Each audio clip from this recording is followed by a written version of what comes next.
Eh, Lance su pregunta de nuevo, hermano, por favor. El imperio, el imperio que en ese momento pertenecía a Alejandro, más adelante cuando él murió se dividió en cuatro, ¿cierto? Me parece mucho que sí. Sí, la parte asiática una, la Egipto otra, y sí, creo que fue en cuatro. Incluso, yo sé que muchos de ustedes por la película de Leonor Varela conocen la historia de Cleopatra. Bueno, Cleopatra, ella es descendiente de los Ptolomeos. Y los Ptolomeos, Ptolomeo era el seguidor de Alejandro Magno que quedó dirigiendo, dirigiendo todo esas Alejandrías que abarcaban el terreno de Egipto. Por eso que Cleopatra, por ejemplo, no es morena, porque Cleopatra no es egipcia, es descendiente de griegos. Así que cuando vean la serie de Netflix de Cleopatra, no pueden asimilarla como que fue morena. Lo más cercano es el color de piel de nuestra Leonor Varela, que es tostada, pero no tanto. Porque los griegos siempre han sido cariblancos, por la zona geográfica y por su raza. Un dato que puede ser muy relevante, no tan relevante para lo teológico, pero sí nos da validez de que lo que estamos hablando es algo netamente válido a nivel histórico, porque podemos hacer conexiones con sucesos históricos que están súper comprobados, ¿ya? Así que continúo, no sé si aclaré su duda, hermano Andrés. Sí, muchas Ah, gracias. ok, ya. Entonces, hermanos, desde la perspectiva de Palestina, ellos se vieron muy beneficiados con el surgimiento del Imperio Romano, ¿ya? Porque ellos eran muy tolerantes, eran muy respetuosos de, de, de las creencias de los pueblos conquistados. Uno de los paralelos muy hermosos que tiene con Babilonia. Babilonia también es lo mismo, por eso que hay un salmo, el Salmo 137, que dice que los babilonios le pedían a los judíos que cantaran sus canciones y ellos, por estar lejos del templo, decían ellos habían colgado sus arpas, pero los babilonios nunca impidieron la manifestación de la fe de ellos. ¿Ya? Eh, Avancemos. Permítanme hacer un movimiento aquí, salgo y entro inmediatamente.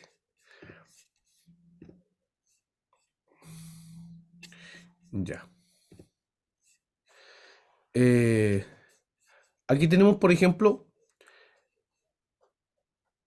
el, este resumen donde aparece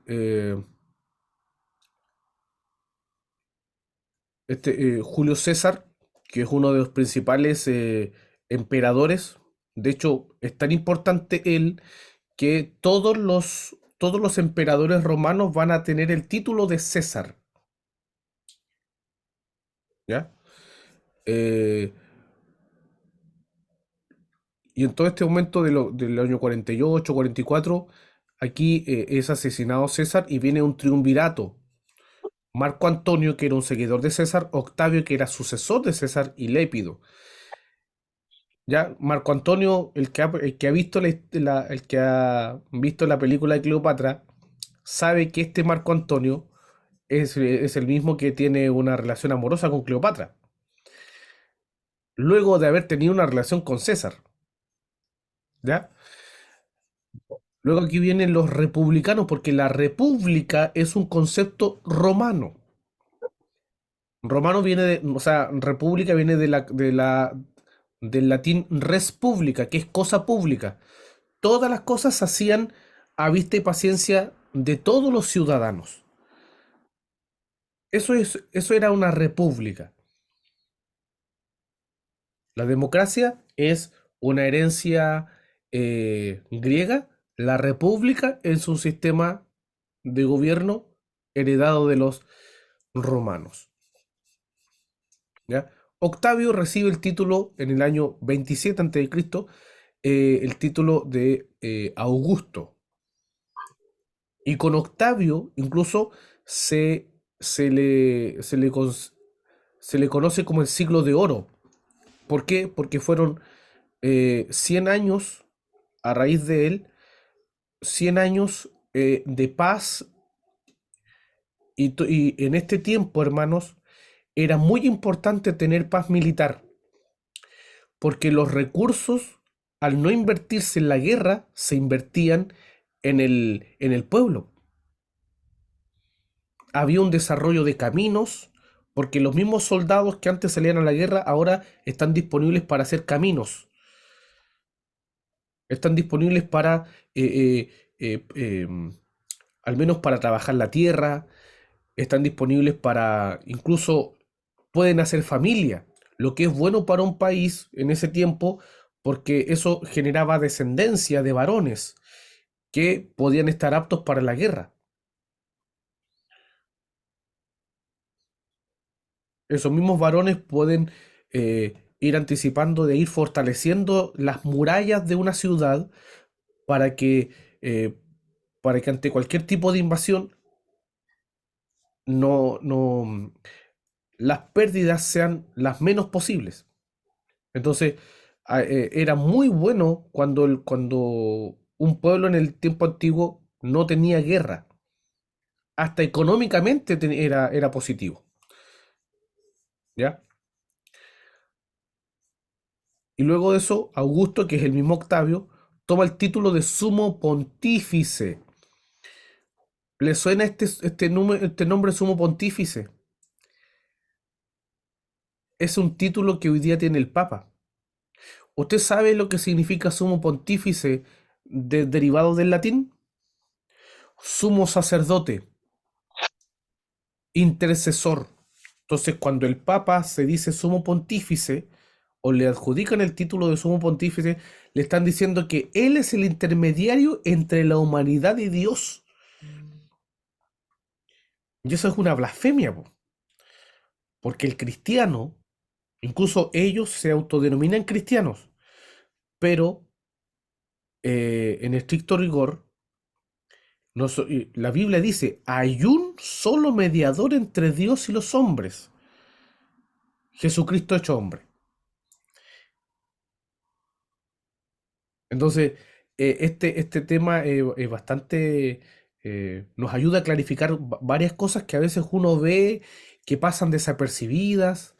Y, y imagínense que el Papa se diga a sí mismo sumo pontífice, él se está atribuyendo no solo un título, sino que un rol que no está a la altura.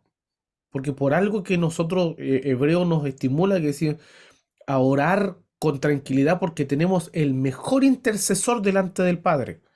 Alguien que tiene moral porque Él experimentó todas nuestras falencias, todas nuestras flaquezas, todas nuestras tentaciones terrenales, Él las experimentó, pero no pecó. Entonces Él conoce, Él es el ser que tiene mayor empatía con lo que nos pasa, pero tiene la autoridad delante del Padre de poder pedir perdón por nosotros porque Él no pecó, pero sí se sometió a todas las cosas que nosotros eh, nos sometimos, ¿ya?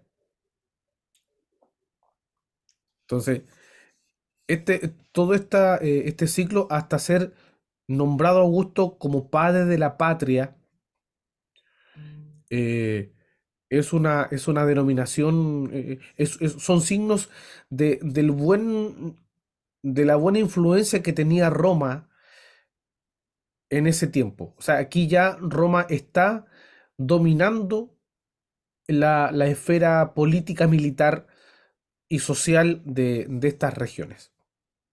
Aquí ya nos olvidamos de Alejandro Magno, solamente que al morir Alejandro Magno y al disolverse todo lo que él logró, lo que sí queda es la cultura.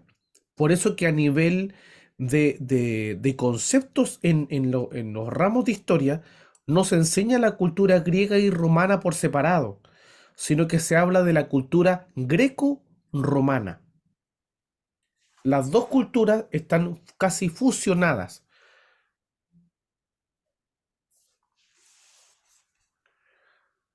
¿Hasta aquí vamos bien? ¿Sí? Sí, se entiende. Ya, muy bien. Seguimos. Este es el mapa, así está configurado la región de Palestina en el siglo I. Esto ya es el siglo I después de Cristo, pero no cambia mucho aquí, ¿ya? Antes todo esto era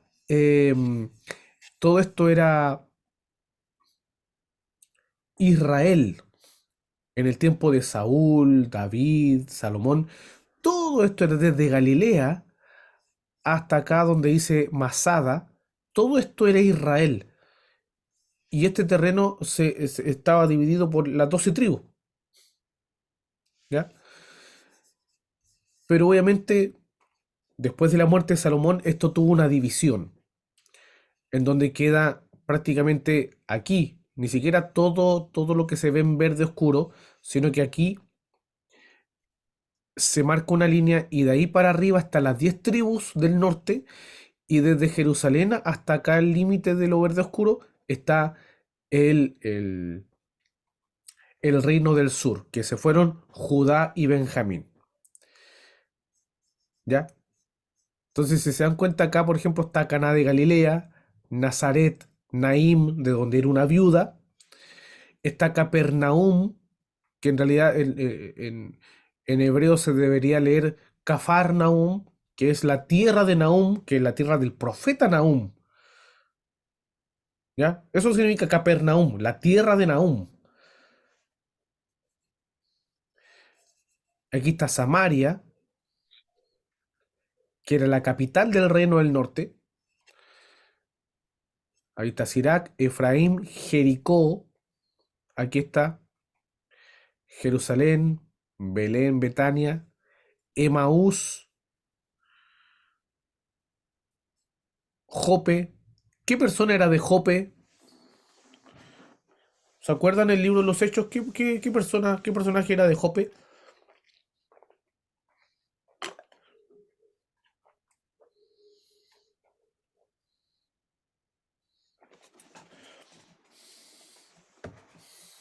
¿A quién le decían Dorcas?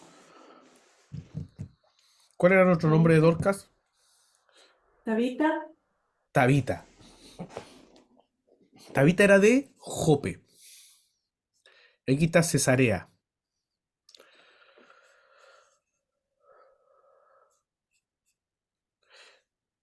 Todo este terreno, miren, así como lo plantea el mapa, todo esto verdoso claro y verdoso oscuro eran terrenos eh, dirigidos y supervisados por Pilatos. Pero miren, ¿dónde nació Jesús? En Nazaret. Y está con otro color, y ese es Herodes Antipas. Por eso que él tiene mucho que ver con la decisión de matar a esta persona. Y miren, ¿dónde nació Jesús? En Belén. Pero ¿dónde terminó radicándose? En Nazaret. Mire el trayecto que recorrieron.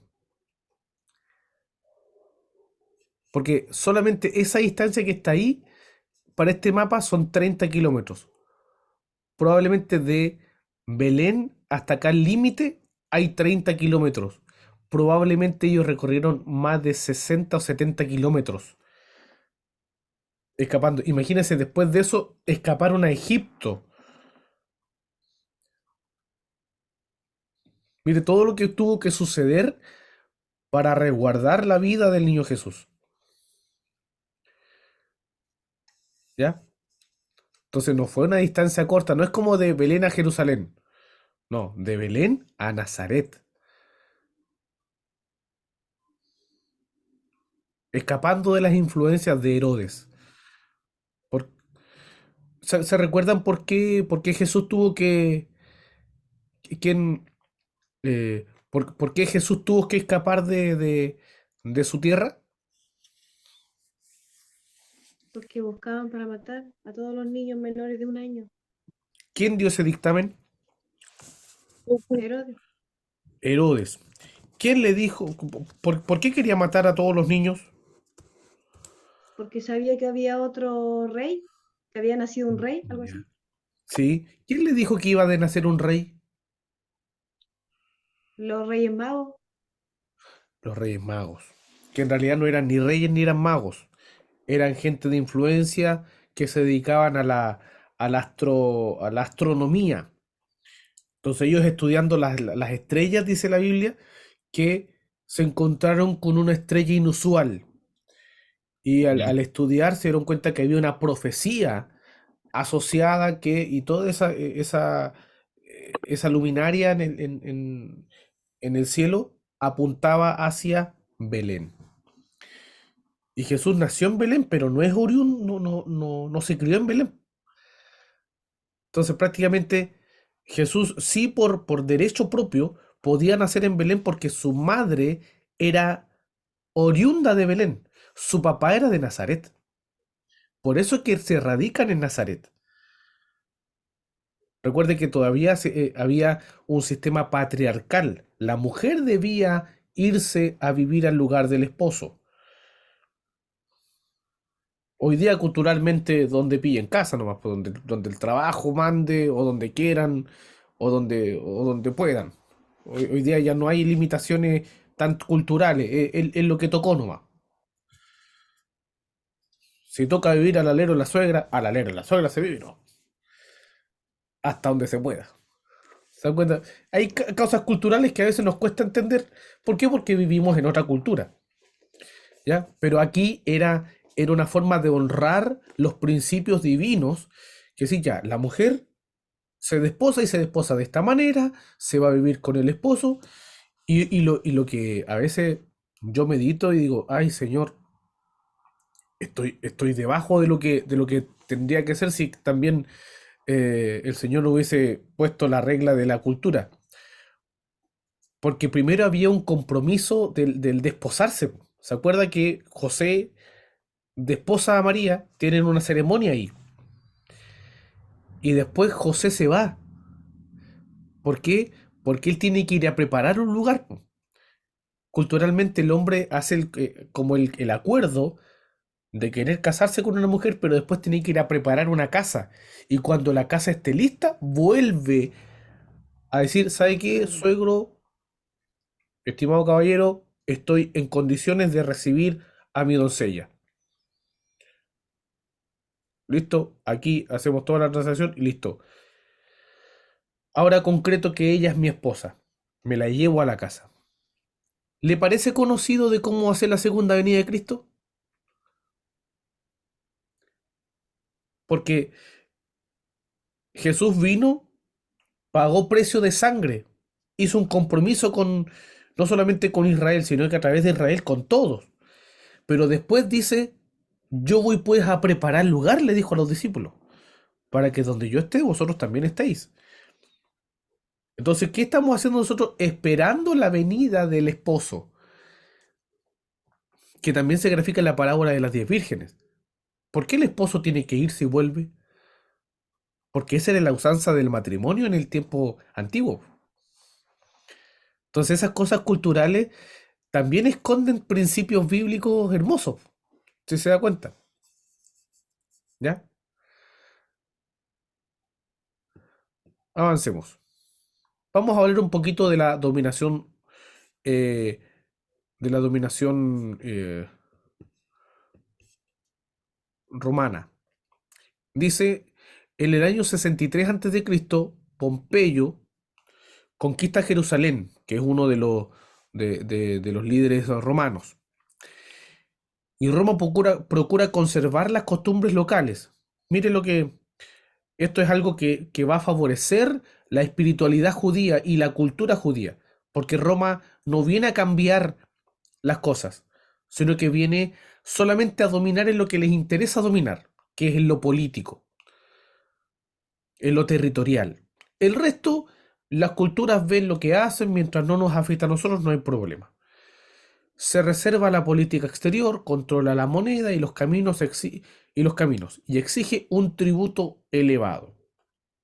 Para conseguir estos fines se sirve de hombres fieles. El judío Herodes el Grande es uno de esos hombres.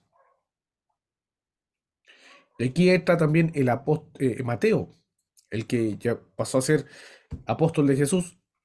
Cobrador de Él era impuestos. cobrador de impuestos. Estos eran judíos, los cobradores de impuestos. Eran de ahí mismo, porque Roma no quería eh, pagar o perder recurso humano haciendo que un romano viniera a hacer esa labor. Entonces, ¿qué hacía? Negociaba con los judíos y ellos eran los que exigían, como dice el párrafo aquí, un tributo elevado. Cobraban altas sumas de dinero y ellos se dejaban una comisión y el resto lo enviaban a Roma para que el rico se hiciera más rico. Pero obviamente los cobradores de impuestos eran odiados por los judíos porque el judío tenía un elemento muy claro en su cultura. Ellos, lejos lejos de perjudicarse, ellos se ayudan.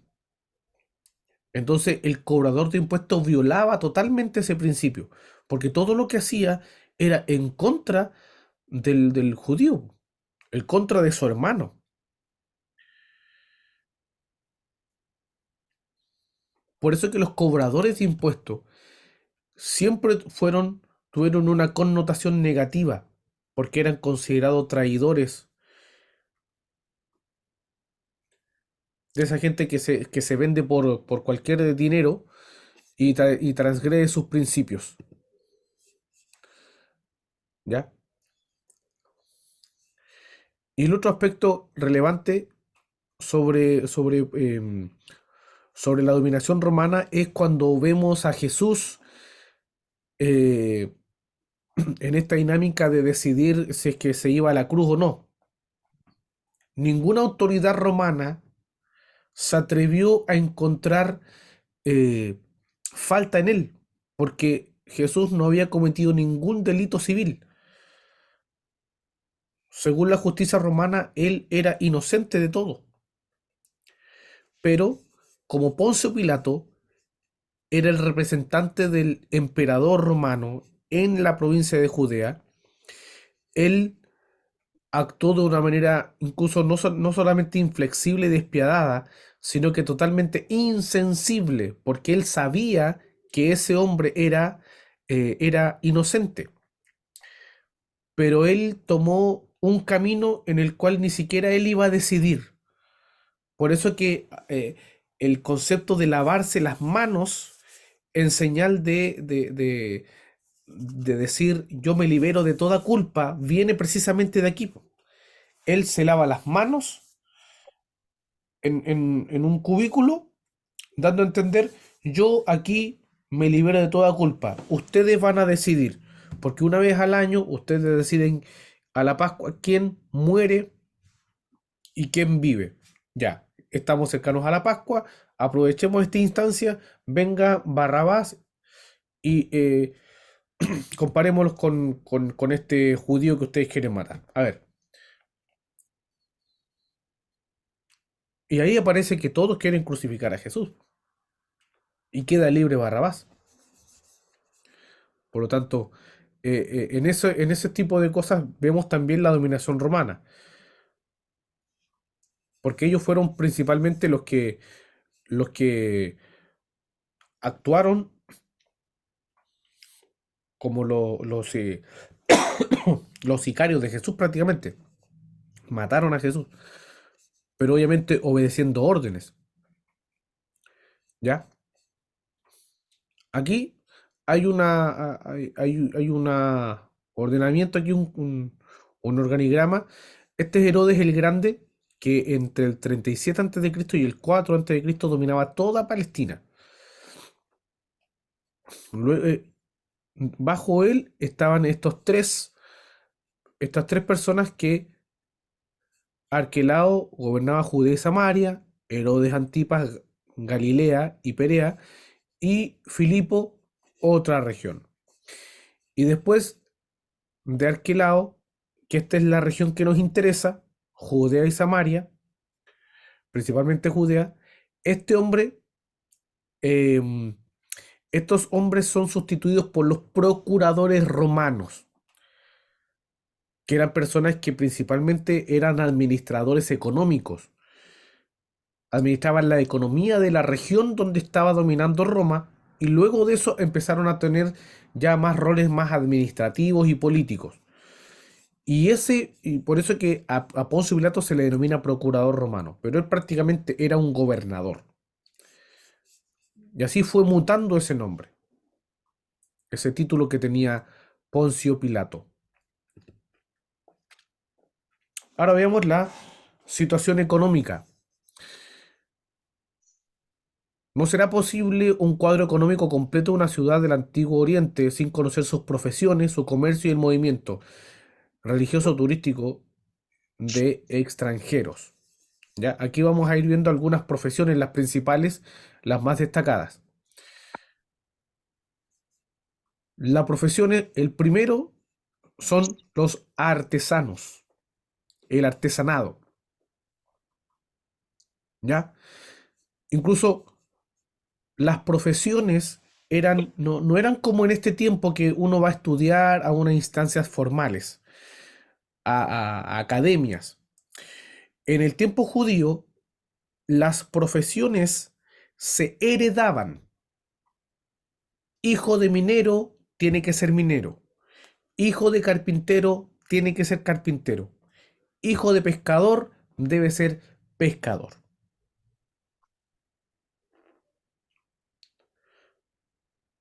Pero esa profesión incluso era por descarte, no sé si ustedes lo sabían. Esa profesión se adquiría por descarte, porque todos los judíos debían pasar por la formación de la Torá, de la ley. Entonces, cada cierto tiempo, ellos debían, para estudiar la Torá, eh, ellos debían, eh, lo rudimentario lo aprendían en la sinagoga, lo básico, la lectura de la Torá, la memorización de la Torá, eso lo aprendían en la sinagoga. Pero la interpretación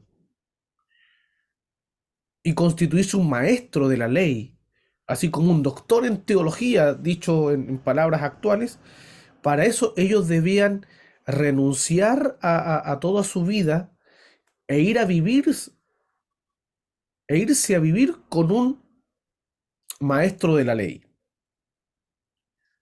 con un escriba. Entonces ellos se iban a vivir con ellos y cada cierto tiempo ellos pasaban ciertas pruebas. Si ellos aprobaban, pasaban al siguiente nivel. Pero si reprobaban, ellos volvían a la casa de sus padres y tenían que dedicarse a la profesión de sus padres. ¿Ya? Y así se daba todo esto. Entonces, por ejemplo, cuando vemos a Pedro y Andrés, que son pescadores, ellos son pescadores no porque quisieron ser pescadores, pero siendo su papá artesano o carpintero o herrero. No. Hijo de herrero tiene que ser herrero. Hijo de carpintero debe ser carpintero.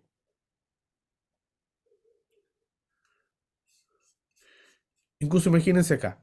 La mayoría de los escribas de la época ejercía una profesión. Sastre, fabricante de sandalias, carpintero, zapatero, curtidor, o sea, los que tratan, hacen cosas con cuero, arquitectos, barqueros. Una cosa interesante es que Pablo, por ejemplo, él da a entender de que él, si bien estaba dedicado a la obra, pero él aprendió una profesión que era hacer tiendas.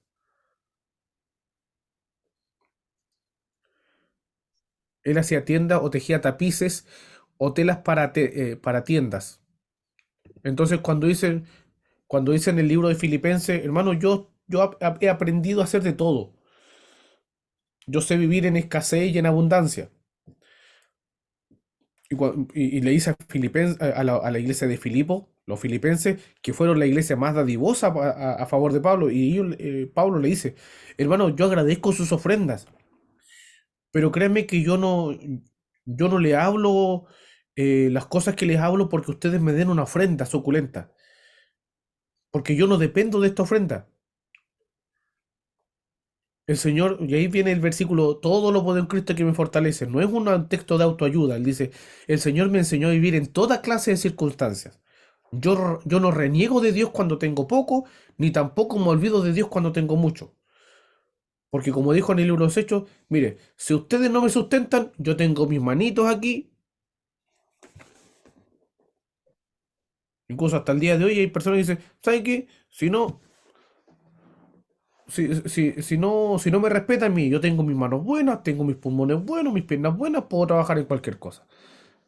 Eso también lo trató de decir el apóstol Pablo en su momento, para dar a entender que él eh, su labor en la obra no dependía de los aportes económicos de las iglesias. Hay algunas iglesias muy presentes, otras que lo eran pero se olvidaban, y otras muy ingratas. Pero eso no determinaba al apóstol Pablo. ¿Por qué? Porque al igual que los escribas, él tenía un oficio. Que en realidad, bueno, uno hoy día le dice oficio, pero en el tiempo judío eran profesiones. Y habían oficios despreciados que tenían eh, una connotación bien negativa. El de tejedor, por ejemplo. Y cuando hablamos de tejedor, tejedor de telas. ¿Por qué? Porque primero era una labor sucia. Ellos tenían que ensuciarse demasiado. Tenían la tendencia a ser fraudulentos. Y además el tejer hasta el día de hoy se asocia a las mujeres. Entonces, como decir, una labor que está haciendo una mujer. Entonces, un hombre dedicado a labores de mujeres era algo despreciable. Por eso que eran despreciados los tejedores. ¿Ya? Sigamos. Acá tenemos también profesiones de interés general, o sea que siempre van a ser necesarios. Por ejemplo, los que hacían artículos de uso doméstico, los herreros. Los herreros siempre van a ser necesarios porque se necesitaban eh, utensilios, cuchillos, cosas de esa naturaleza. Obviamente que ellos siempre iban a ser necesarios, no solamente los herreros en torno a, a las armas, también a los utensilios de uso diario. Eh, en cuanto a la alimentación, los que cuidaban los olivares eran muy, muy demandados, eran muy cotizados porque ellos eran una profesión que, que les generaba, incluso tanto para uso doméstico como para el uso religioso, el aceite era muy bien valorado, ¿ya? ¿Para qué decir el pan? Eh, al igual que hoy día, no siempre se hace en la casa. También se iba a un bazar de los panaderos. O sea, había panadería en ese tiempo. La, mm, la carne también se compraba.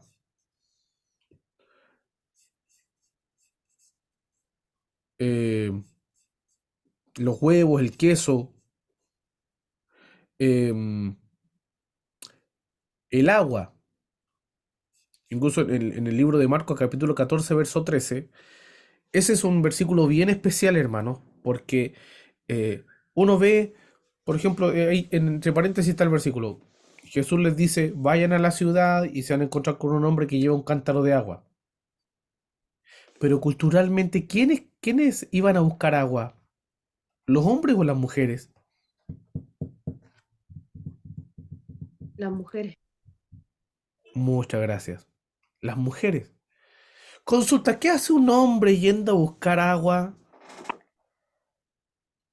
O dicho de Dudoso. otra manera, ¿qué hace un hombre? Bueno, justo me estaba comiendo las uñas, mejor no me las voy a comer para no darles pistas. ¿Qué hace un hombre haciendo funciones de mujer? Así como los tejedores eran vistos porque estaban haciendo tareas de mujer, ¿por qué Jesús manda a un judío que sabía que hay tareas muy marcadas para hombres y tareas marcadas para mujeres? Los manda y los desafía. Mira, anda a buscar un aguador. Primero era una tarea de mujeres. Y en último caso, habían personas destinadas para eso, porque recuerden que el agua no, no había acceso en el domicilio para sacar agua cada vez que uno quisiera. Había que ir a los pozos. Los pozos eran lugares a las afueras de la ciudad.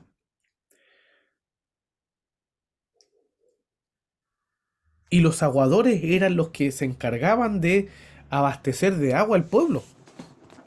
Entonces imagínense un elemento de uso muy, muy común y muy necesario, no solamente para la alimentación, sino que también para el aseo personal. Y el regadío debía ser utilizado, era muy sacrificado. Y además imagínense, los cántaros no eran baldes pequeños. Ya el cántaro tenía su peso, imagínense cargado de agua. Entonces eran oficios eh, muy sacrificados, pero a la vez muy valorados por la función que cumplían. Otras profesiones, por ejemplo, las que elaboraban ungüentos y resinas, eh, los artesanos que hacían objetos artísticos, los, em, los copistas, que eran una profesión de índole artístico, porque los copistas eran los que eh, era como los poetas de este tiempo. Los copistas no tienen que ver nada con las copas ni con el vino, son los que tienen que ver con el lenguaje poético. Incluso más que poético, el, eran los que también hacían con sus palabras eh, bien hermoseadas, hacían eh, proverbios, que no solamente era una palabra bien dicha o correctamente ordenada, sino que también desde un punto de vista del contenido tenía consejos para la vida cotidiana, ¿ya? Y eso eran los copistas. Por otro lado, la construcción también, en la construcción era muy valorado no solamente por la construcción y mantención de las casas, sino que también por la construcción y mantención del templo. Entonces, ellos y de los palacios eran profesiones muy bien valoradas. La construcción, y obviamente habían distintos tipos de obreros de la construcción corriente, que eran los que ocupaban la piedra, ¿ya? Las construcciones artísticas, que eran básicamente dedicadas a los reyes, porque ellos eran los que tenían la solvencia económica para adornar sus casas. Todos los otros eran mucho más funcionales. Y la conservación de edificios, que también siempre estaba al alero de la aristocracia. Otras profesiones, por ejemplo, el médico, a diferencia de nuestra cultura actual, que es muy valorado, antes era considerado un, un oficio, nada más que eso, no más que cualquiera, un artesano, un artista, un sangrador, un cirujano, un barbero y uno que realiza circuncisión. O sea, era alguien que realizaba servicios nada más. Porque también eran abundantes los médicos. Según el Talmud, debía haber médicos en todas las ciudades y los pueblos. Incluso, ¿quiénes eran los médicos? Eran los de la tribu de Leví, los levitas. Ellos tenían formación para poder ir y atender las necesidades.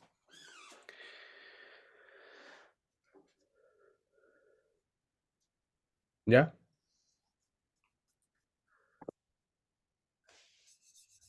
Los, los barberos también, los que mantenían lo que mantenían el higiene de la barba y el pelo de la gente, también eran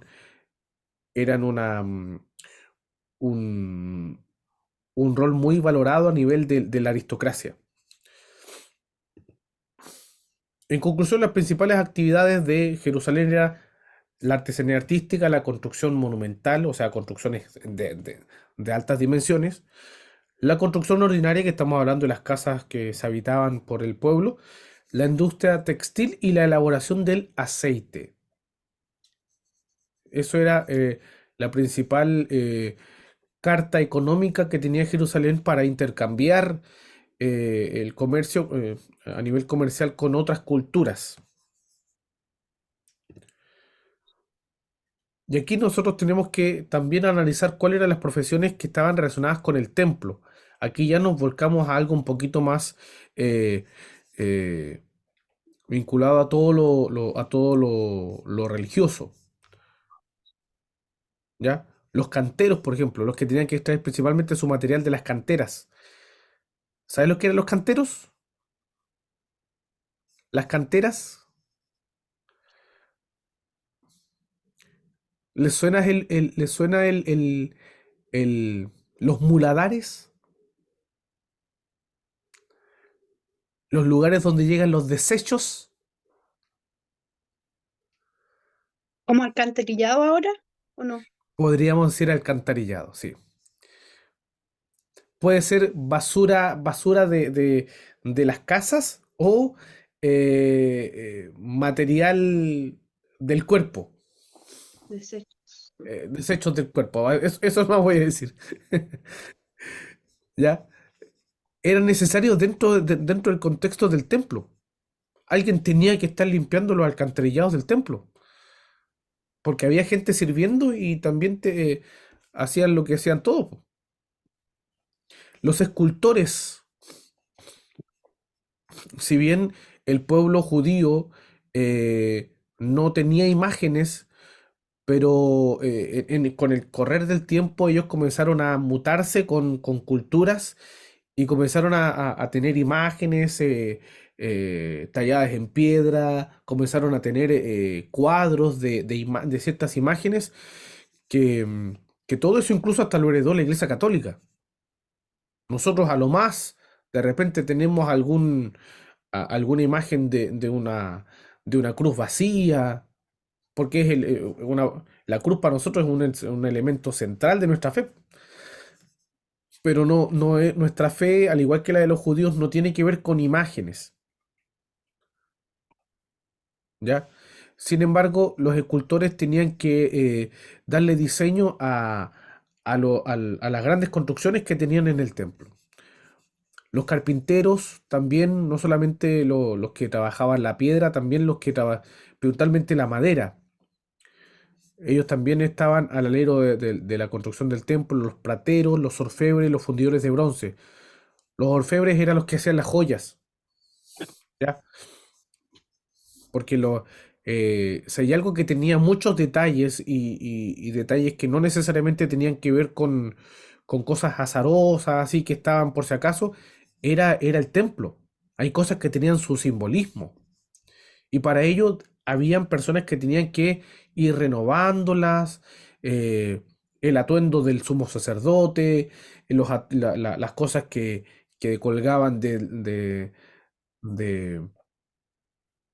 de tal o cual cortina, todo eso tenía que ser totalmente mantenido para que estuviera lo más reluciente posible y de esa manera recordar el significado que tenía.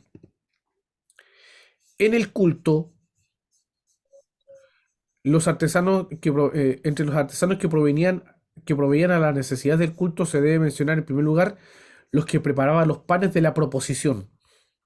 O sea, habían panaderos que tenían que estar poniendo los panes agrios que estaban en el lugar santo, que eso daba a entender, incluso eran los símbolos de los padecimientos de Cristo. Eh, los trabajadores de la tela, porque el templo también tenía cortinas, entonces tenían que ser reemplazadas una vez al año. ¿Y quiénes hacían eso? Los trabajadores de la tela.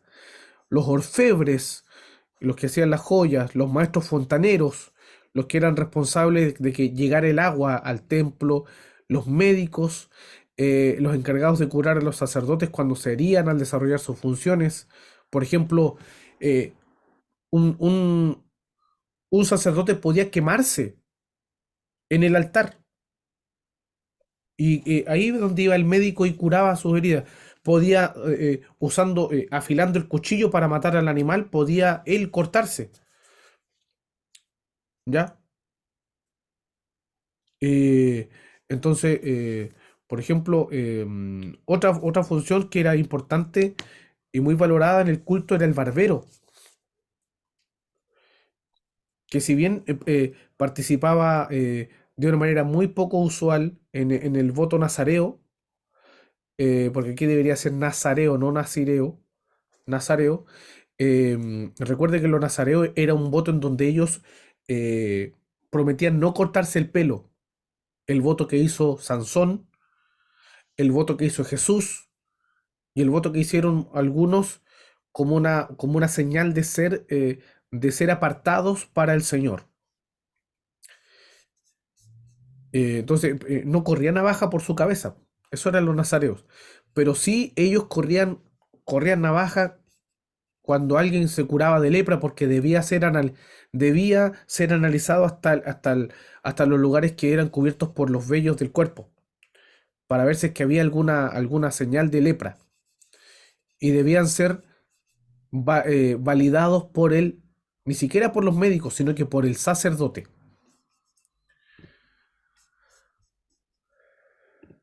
¿Cómo estamos ahí? Yo creo, a ver, ¿qué hora es? 10:23 tengo yo. Sí, Yo creo que nos queda poco, pero para qué saturarnos el primer día? ¿Ya? Hermanos, yo creo que hasta aquí podríamos quedar el día de hoy. Suficiente. Eh, prefiero que vayamos asimilando, dejemos unos minutitos dentro, porque en la primera clase igual hemos estado desde las 7:30. Así que, pero básicamente, hermanos, esta va a ser la dinámica de estas clases, no solamente de esta materia, sino que esta quizá es en la que yo más tengo protagonismo, estoy hablando, todavía no tenemos tanto predominio de la Biblia como para poder darle una actividad a ustedes y que podamos estar trabajando sin que yo esté hablando tanto, pero así más o menos va a ser y por hoy yo creo que es suficiente esto que hablamos. Quedan unas par de cosas, pero las hablaremos al inicio de la clase siguiente. ¿Les parece? ¿Ya? Así que eso sería por hoy.